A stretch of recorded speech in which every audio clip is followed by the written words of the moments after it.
এই মুহূর্তের সবথেকে বড় খবর, একদার বাম এবং বর্তমান রামমার্গীয় ঠিকাদার আব্দুল মান্নানের বাড়িতে হামলার অভিযোগ। এই ঘটনায় আহত হন ৩ জন। এমনকি প্রভাবশালী ঠিকাদার আব্দুল মান্নান নিজেও নাকি আক্রান্ত। যার বিরুদ্ধে তিনি অভিযোগ করেছেন, সেই তেরা মিয়াও আহত হয়ে হাসপাতালে যান, যদিও তেরা মিয়া এই বিষয়ে কোনো মন্তব্য করেনি। মঙ্গলবার সকাল 11টা নাগাদ কৈলাসহরের জনবহুল হকার্স কর্নার এলাকায় ঘটে এই চাঞ্চল্যকর ঘটনা। প্রভাবশালী ঠিকাদার আব্দুল মান্নানের বাড়িতে হঠাৎ হামলা চালানোর অভিযোগ একদল দুষ্কৃতিকারীদের বিরুদ্ধে। এই ঘটনায় অল্প বিস্তর আহত হন আব্দুল মান্নান এবং আরও 2 জন। এখন তারা ঊনকোটি জেলা হাসপাতালে চিকিৎসাধীন। প্রত্যক্ষদর্শীদের মতে, আচমকা হামলার ফলে এলাকা জুড়ে আতঙ্ক ছড়িয়ে পড়েছে। ঠিকাদারের শ্যালক সোহেল আহমেদ জানিয়েছেন, এটা দিনের বেলায় প্রকাশ্য বর্বরোচিত হামলা। বাড়ির ভিতরে শিশুরাও ছিল, সবাই আতঙ্কে আছে। এখন বেশ কিছুদিন ধরে বিতর্কিত এই ঠিকাদারের বিভিন্ন কাজকর্ম নিয়ে অভিযোগ উঠে আসছে। এমনকি প্রশাসনের পক্ষ থেকে আব্দুল মান্নানের অবৈধ vitamin hot mix plant seal করে দেওয়া হয়। এখন প্রশ্ন উঠছে, প্রশাসন যখন ব্যবস্থা নিয়েছে, তারপরও কেন বাড়িতে হামলা? ঠিকাদারি ব্যবসায় প্রতিযোগিতার জেরেই কি হামলা? তা নিয়ে শহরে নানান আলোচনা চলছে। তবে পুলিশ সঠিক তদন্ত করলে ঘটনার প্রকৃত কারণ জানা সম্ভব হবে। গোটা এলাকায় এখন কড়া নিরাপত্তা ব্যবস্থা রাখা হয়েছে।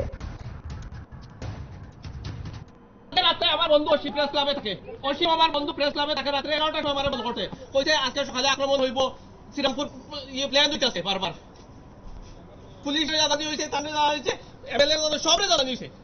এরপরে এই ছোট বাচ্চা করে এই আক্রমণ চিনতে পারছেন নি? আমি আসলাম না, আমি একটু আমার বাচ্চা কি চলছে?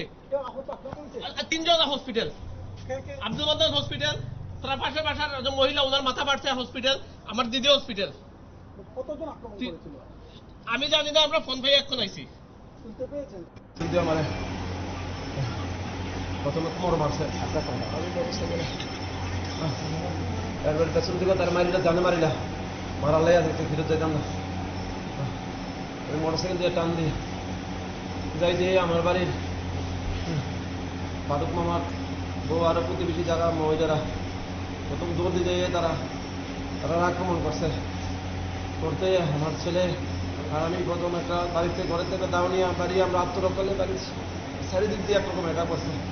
তেরা মিয়া লাঠি লইয়া আমার ধরার চেষ্টা করছে। তখন আমি পিছিয়ে দিয়ে আমার বাড়ির পাশের মহিলাটিরে মারছে, রাস্তার ফলে 2 জনের মাথা মারছে। 3বার অ্যাটেম্প দিয়েছি, 3বার আমি মাথা সরাইয়া মাথায় একটা দাওয়া ছিল, ওইটা দিয়া ঠিক আছে। 4 নম্বর বার আমার এখানে মারছে, 5 নম্বর বলে মনে আছে। এরপরে আমি কায়দে পড়লে আমার পেছনে এখানে মারছে। পরবর্তী সময় আমার গাড়ির সামনে যে আমি আসছিলাম, তখন আমার বাড়িতে ঘরে অ্যাটাক করে এবং সঙ্গে সঙ্গে আমার অ্যাটাক করতে মারতে আইলে আমি গাড়ির পেছনে ঢুকলে তখন তো আবার আক্রমণ করে। আমি তখন এক হাত লাগতে পারিনি, আরেক হাত দিয়ে আমি কিছু পাথর আছিল আমার ঘরের সামনে, পাথর দিয়ে তারা ডিল মারতে কিছু হতে। পরবর্তী সময় হানি পাইছে পেছনে দিয়ে, হানি পাওয়ার পরে তারা আবার মারতে আইলে তখন আমার শরীরে প্রচণ্ড ব্যথা, করতে পারি না। তখন আমার ছেলের সামনে গেছে, আমার ছেলের মারবো দেখে আমি আবার তখন সামনের দিকে যাই, তখন পুলিশ দেখতে পাই, 2-3 জন পুলিশের উপর দিয়ে তারা আবার অ্যাটাক করছে।